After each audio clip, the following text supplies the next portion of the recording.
legal? Essa aula aqui, essa aula prática que a gente vai ter é sobre equipe de venda e reunião de venda. Se você tem equipe de venda, seja no varejo, onde você faça venda diária e instantânea, loja de roupa, loja de eletroeletrônico, lojas de materiais de R$1, da antiga loja de R$1,99. Se você faz vendas diárias, você tem metas diárias, você tem que fazer reunião diária.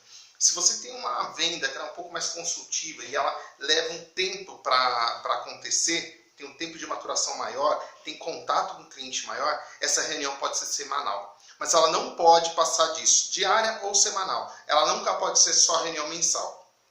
Por quê? Na reunião mensal não dá mais tempo de você corrigir as falhas e aonde que você tem que colocar seus esforços para realmente bater a meta. Então, se você tem uma equipe de vendas e faz reunião mensal, você tem já um grande problema, porque você não vai conseguir mensurar os desvios pelo caminho e tende a não bater a meta.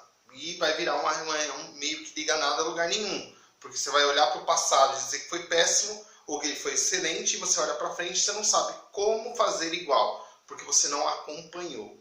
Então, reunião ela tem que ser diária ou semanal. Ela não pode se distanciar mais do que isso, porque você vai perder o foco, vai perder a estratégia, e você perde chances de oportunidades que poderiam acontecer e você não fez. Esse é o primeiro ponto. Outra coisa é a estrutura da sua equipe comercial e da sua área de vendas. Então, eu organizei aqui pelo foco, mantendo o foco, como que você faz uma reunião de vendas ser muito produtiva, simples e objetiva.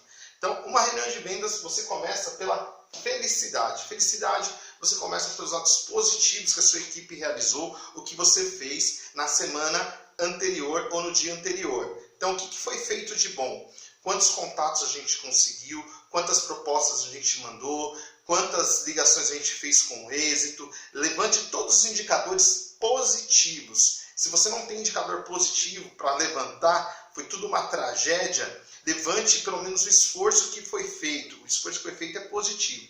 Então, dê parabéns por esse esforço. Talvez a gente não conseguiu as metas, mas a gente teve a boa vontade de ir lá fazer. Então, procure boas notícias. Comece por felicidade. Então, se você tem notícias econômicas que são boas para o seu negócio, você pode dar para a sua equipe de vendas. Então, vamos ver, o cenário mudou e está tendo investimento na área automotiva e vocês vendem peças. Putz, isso é muito bom para vocês, então você vai falar disso. Então, você precisa começar a sua reunião com algo positivo, com felicidade. Isso vai dar energia para a sua equipe continuar a fazer aquilo que precisa ser feito.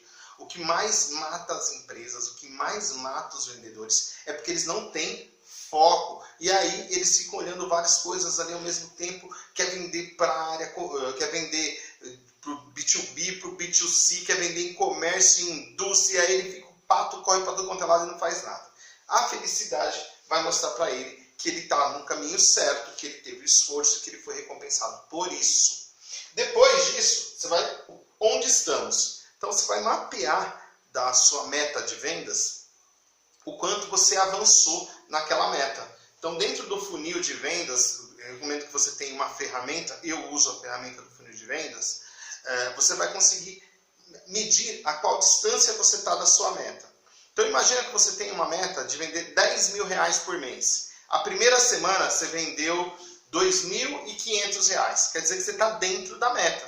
Porque se você manter R$2.500 por semana, 4 semanas no mês você vai bater a meta. Se você estiver abaixo disso, você tende a não bater a meta se você não fizer algo de diferente. Então você precisa saber aonde você está da sua meta, o local que você está para onde você quer chegar. Essa distância que você vai medir, você pode dizer se você está dentro da meta ou não e o que fazer para se manter dentro da meta. Quem participa da reunião de vendas, por exemplo, se você tem aí uma equipe com 10 vendedores, o vendedor que ele está dentro da meta, você pode premiá-lo e não participar da reunião de vendas, porque ele já está entendendo, está entregando aquilo que precisa. Se você tem vendedores medianos, eles precisam participar e precisam mostrar o que eles fizeram, como que foi feito, para a gente poder ajustar o que falta para ele virar um top performance, para ele ficar dentro da meta. E quem não está dentro da meta, com certeza tem a obrigação de participar, até para poder entender o que está fazendo de errado para consertar. A reunião de vendas, ela não é feita para dar chacoalhada, ela é feita para dar orientação. Você orienta o time para o caminho que tem que seguir.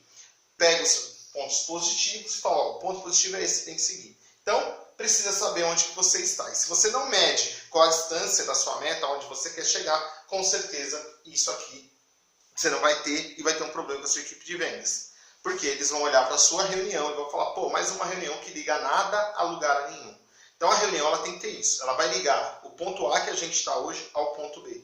E a gente vai te dizer dentro dessa reunião o que precisa ser feito para a gente chegar lá. Beleza?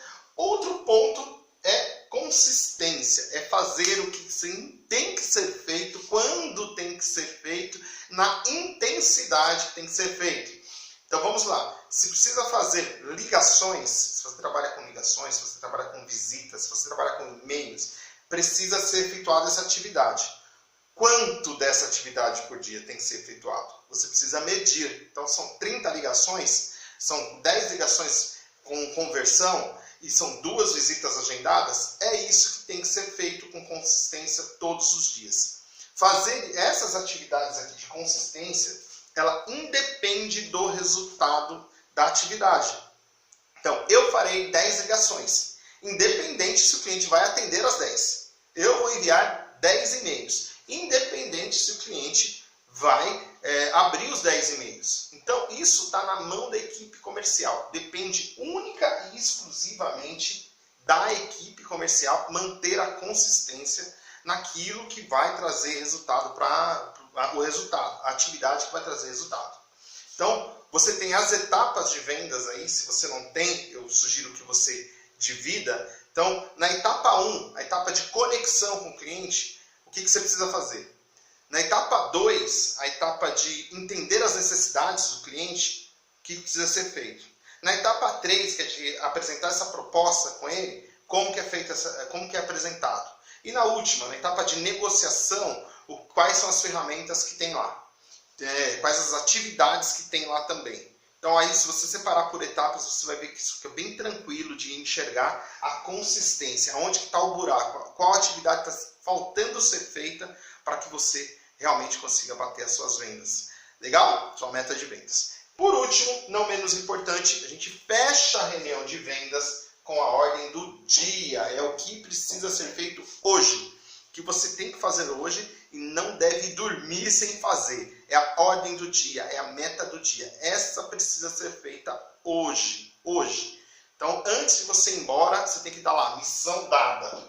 E olha só, se você fizer isso daqui nessa condição, essa ordem do dia, no outro dia, ela vira, se você faz reunião diária, ela vira felicidade. Porque se você cumpriu a ordem do dia anterior, no outro dia você tem algo bom para falar. E aí você começa a fazer um ciclo de consistência, um ciclo positivo para a sua equipe comercial. E aí ele sabe que se ele não fizer a ordem do dia hoje, o seu vendedor, amanhã você vai cobrar dele. E se ele não fizer, se ele não fez, ele vai ter que explicar o que aconteceu, o que não fez. Você começa a gerar um ciclo de cobrança sem cobrar por resultados. Você cobra as atividades que levam ao resultado. Isso é o mais importante. Porque cobrar quanto você vendeu é fácil. Quanto você vendeu hoje? Por que você não vendeu? Isso liga nada a lugar nenhum. Porque ele vai te dar uma resposta, que é uma boa desculpa. Você aceita aquela desculpa e o barco continua rodando. Quando você procura por ordem do dia, por que a gente não combinou ontem que a ordem do dia era ligar para as 10 propostas que estavam quentes? Ligou para as 10 propostas? Não, eu liguei para 8. Então, não cumpriu a ordem do dia. O que aconteceu que não cumpriu a ordem do dia? Eu não cumpri a ordem do dia porque eu liguei para 8 e fechei os 8. Então, então bacana. Você levou mais tempo e aí não teve tempo para ligar para aqueles últimos 8, mas você fechou os 8. Legal, bacana, a gente precisa rever que talvez 10 não seja um número bacana. Possível de se ligar desde que você feche. Olha só, mas aí surgiu outro fator de felicidade. Fez 8 vendas. Então, cumprir a ordem do dia é o que vai levar a sua equipe realmente a entregar o número de vendas. Se você não tem a ordem do dia na sua empresa, com certeza você deve estar tendo dificuldades na área comercial. E veja bem, essa estrutura aqui você pode usar também para reunião com o seu cliente Eu tive a primeira reunião com o cliente, estou tendo a segunda, então na segunda reunião, o que eu tenho que fazer, qual que é a ordem do dia, qual que é o próximo passo, a ordem do dia é o próximo passo a ser realizado. Você pode usar ela também em reunião de passagem de bastão dentro da equipe. A equipe de comercial está passando para a equipe da operação que vai realmente entregar o que foi vendido.